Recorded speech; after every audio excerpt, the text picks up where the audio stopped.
मातृदेवो भव अर्थात माता देवताओं से भी बढ़कर होती है। जब तीन उत्तम शिक्षक अर्थात एक माता, दूसरा पिता और तीसरा आचार्य हो तो तभी मनुष्य ज्ञानवान होगा। माँ वो अलौकिक शब्द है जिसके स्मरण मात्र से ही रोम रोम पुलकित हो उठता है। संसार के हर धर्म और संस्कृति में माँ के अलौकिक गुणों और रूपों का लेखनीय वर्णन मिलता है। ये माँ ही है जो जन्म और गर्भ संस्कार देती है। पुरातन समय से ही माताएं एक सबसे अच्छे दोस्त, मार्गदर्शक और रक्षक रही हैं। माँ के प्रेम से बड़ा कोई प्रेम नहीं, माँ के बलिदान के बराबर कोई बलिदान नहीं। अगर कोई ऐसा व्यक्ति है जो आपको खुद से ज्यादा प्यार करता है तो वो माँ ही है। कोई फर्क नहीं पड़ता कि हम कितने पुराने, अनुभवी और मजबूत हो गए हैं, माँ से गले मिलना हमेशा हमें सुरक्षित ही महसूस करवाता है। इन वर्षों में दुनिया भर में माताओं को फिल्मों के माध्यम से कई श्रद्धांजलियां दी गई हैं। चूंकि तथ्य कल्पना से अधिक गहरा है, इसलिए माताओं की ये छवियां हमें भगवान की याद दिलाती हैं। हर माँ ये चाहती है कि उसका बच्चा एक नेक और सर्वप्रकार संपन्न हो। आओ हम देखते हैं एक उदाहरण कि माँ अपने बच्चे के लिए क्या कुर्बानी और कैसे उसको संपूर्ण गर्भ संस्कार देती है। कहते हैं कि एक उच्च आत्मा को अगर आप अपने गर्भ में चाहते हो तो आपको उस लायक बनना पड़ता है। मैंने भी उसके लिए अपनी पूरी जी जान लगा दी। हमने 1 साल ब्रह्मचर्य का पालन किया, उच्च कोटि की आत्मा का आह्वान किया कंसेप्शन के टाइम, और कंसेप्शन के बाद पूरे 9 महीने भी ब्रह्मचर्य का पालन किया। सुमधुरा मुख्या दिव्या गिर्वाण भारती तस्मात् ही मधुरम काव्यम तस्मात् अपि सुभाषितम।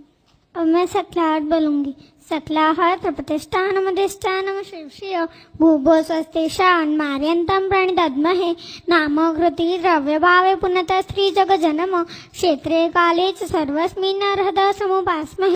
प्रणाम। मैं क्रिया जैन, मैं त्रियस्ति। कल्याण गंधम बड़मम निंदम संतिम तहोने में नम्मुनिंदु पासम पासम सुनिकटानो भक्तिये वंदे श्री गोदमानम अपार संसार समुद्र पारम पता सुंदंत सेकसारम सवेज निंदा सर्वेंद वंदा कल्याण वल्लेन विशाल कंदा निव्वण वगे वोटान गप्पम पणासिया से सगवाहिदप्पम मयम निनानम सर्णम बुहानम नामम नच्छम तत गप्पानम कुंदंत को फिरतो सारवन्ना रसारो चट्टा कंडेनी हरना वाये श्री भूत है वावत्ता सुहाय सारम मम्मा साहब सत्ता। मैं स्नातस्य बोल रही हूँ। स्नातस्य प्रतिमास्य में ऋषिघरे सच्चा विभव शेषवे रूपालोकन विस्मया उत्तर सभ्रांत्या व्रम चक्षुषा उन्मृष्टम नैन प्रभात बलितम शिरोदका संगया वक्त्रम यस्य पुनः पुनः सदयति श्रीगुरुमानोजन हंसां सातवाद्मरे नकपशशिरानवां बुभृते कुंभैरप्सरसांपय धरफरपरस्पतिभिगान्धे येषामन्दररत्नशैलशिखरे जन्माभिषेककृत सर्वैः सर्वसुरासुरे स्वरगणस्तेषां नतो हम क्रमान् अर्हद्रुप्रप्रसूतं गणधररचितं द्वादशाङ्गं विशालं चित्रं भव्यतयुक्तम् मुनिगः पृषवे धारितं भूतिमादि मोक्षाग्रद्वारभूतं व्रतचरणफलं नेहभावो प्रदीपं भक्त्या निधिं प्रद्य शुद्धमहमखिलं सर्वलोकैकसारम् निष्पं कव्यमनीलधृतिमलसदृशं बालचन्द्रापदृष्टं मत्तं घण्टारवेण वसतमदचलं पूरयन्तं समन्ता आरूबोधिव्येन तत्रचरति गगने कामद कामरूपी यक्षः सर्वानमूर्ति तिष्ठतु मम सदा सर्वकार्येषु सिद्धिं। यहाँ बैठे हुए वडीलों को मेरा प्रणाम, छोटों को जय जिनेन्द्र। मैं मुंबई से आज यहाँ आई हूँ। गर्भ संस्करण को लेकर मुझे जो एक्सपीरियंस हुआ है उसे आप लोगों के साथ शेयर करना चाहती हूँ। मेरी 2 डॉटर्स हैं, बड़ी राशि जो 8 साल की है और छोटी क्रिया जो 3.5 साल की है। मेरी बड़ी बेटी राशि बहुत क्लेवर है, बहुत इंटेलिजेंट है, स्टडीज़ में, एक्स्ट्रा एक्टिविटीज़ में। उसकी प्रेगनेंसी के टाइम में मैंने काफ़ी सारा बहुत कुछ की अष्टप्रकारी पूजा की, नवस्मरण रोज पढ़े, हालरडा रोज सुना, सरस्वती माता की आराधना की। तो आज 8 साल की एज में आते आते उसने धार्मिक काफ़ी कुछ सीख लिया है। वो ब्लाइंड फोल्ड करती है, आपने सुना होगा ब्लाइंड फोल्ड के बारे में। आंखों पे पट्टी बांध के वो काफी सारी चीजें पहचान लेती है। 4 साल की उम्र में उसने पर्यूषण प्रतिक्रमण में 7,18,000 पापस्थानक सूत्र बोले थे सभा में। 5 साल की उम्र में उसने हालड़ा गाया था प्रतिक्रमण में, और 7 साल की एज में उसने 2 प्रतिक्रमण के साथ बड़ी शांति, सकलाहत, अजित शांति, स्नातस्या, संतिकरम सूत्र सिर्फ सुन कर याद किए थे।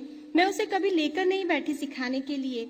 और इस बार 8 साल की एज में उसने 27 भव का स्तवन बोला था, और बहुत ही शुद्धि के साथ।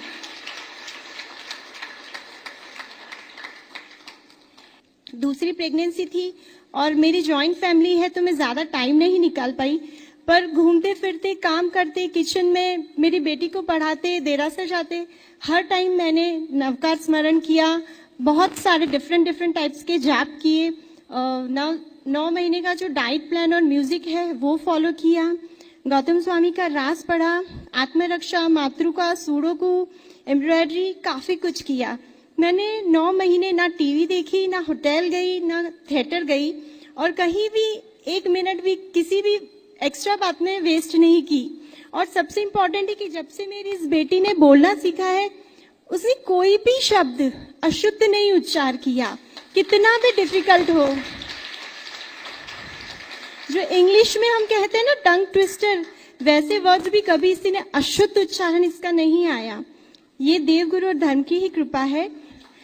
और एक बात, मेरी दोनों डॉटर्स मुंबई में रह के भी कॉन्वेंट स्कूल में नहीं पढ़ती है, ये संस्कृत पाठशाला हेमचंद्राचार्य गुरुकुलम में पढ़ती है, और इंग्लिश काफ़ी अच्छी बोल लेती है। बस इतना ही कहना चाहूँगी कि अनायास से गर्भ धारण करना और अभान स्थिति में उसकी देह की रचना तो पशु भी कर लेते हैं, पर एक तेजस्वी शिशु को जन्म मानव माता ही दे सकती है।